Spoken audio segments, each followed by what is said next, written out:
l'étude des perceptions. Par exemple, c'est comment se forme-t-on une image des groupes, les stéréotypes ou tous ces phénomènes-là.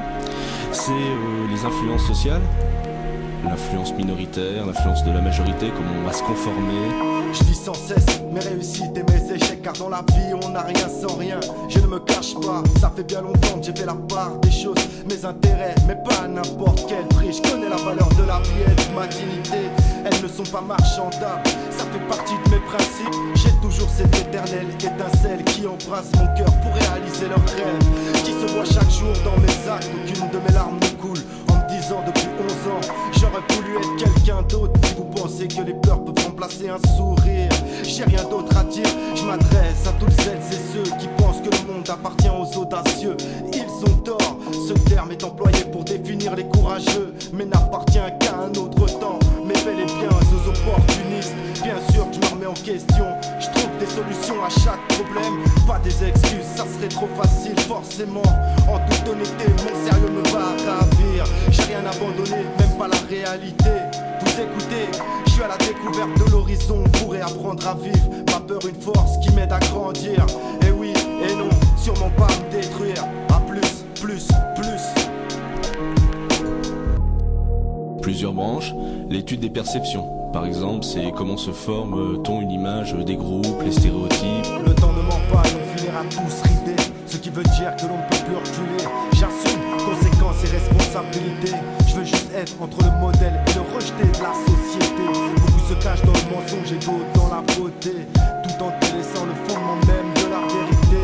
Comprenez-vous que ça en devient lassant de devoir constamment se justifier. Je parlais dans le vide, j'aurais dû m'en douter. Après tout, croyez qui vous voulez. Ce qui veut dire qu'aujourd'hui et demain, pour moi, ça va rien changer. Je sais pour qui je vis et où je vais. J'ai personne à envier. Je suis pas un mégalomane et ne me confondez pas avec un égocentrique. Freud a dit, on a tous en nous une part de folie. Je suis pas un psychanalyste, j'ai plus de blessures qu'un cadenas. Je cicatrise en forgeant mon mental tel un phénix. Loin de moi, le fond de commerce du tragique. 29 piges, j'apprends encore de mes erreurs, bien plus du positif. Je réanime mes rêves sous métaphore. Voici mon talent avec tout son dispositif. Ravage. Les influences vont être à long terme ou à court terme selon qu'elles sont majoritaires, c'est-à-dire du suivisme souvent, ou minoritaire.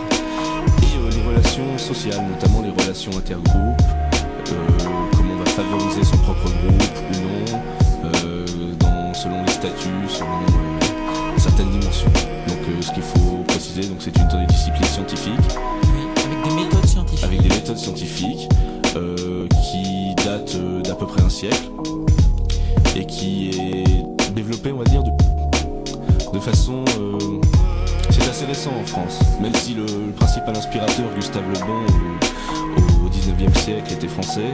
C'est quand même une discipline qui s'est développée surtout aux États-Unis et dans les années 30 et après-guerre. Alors, discipline scientifique avec des méthodes scientifiques extrêmement rigoureuses, donc très différent de la psychologie, quand on va chez son thérapeute, etc.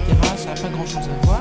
Alors vous, votre travail de thèse, c'est l'influence du pouvoir sur la désinhibition comportementale. Alors d'abord, il faut que vous nous expliquiez ce que vous entendez par pouvoir et pouvoir social en particulier.